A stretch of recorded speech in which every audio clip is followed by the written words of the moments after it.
грустная еда. И когда спросят у меня, почему я стою в углу, из колебаний я скажу: это моя грустная вечеринка.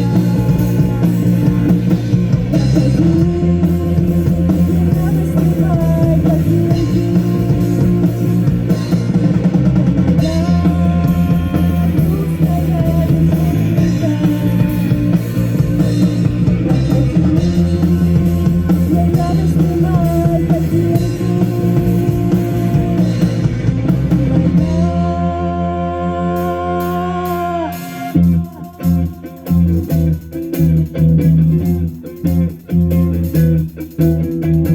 Там будут полные ищеты и разноцветные шары. Повсюду шум и топот ног, остался след чужих шагов. И когда спросят у меня, почему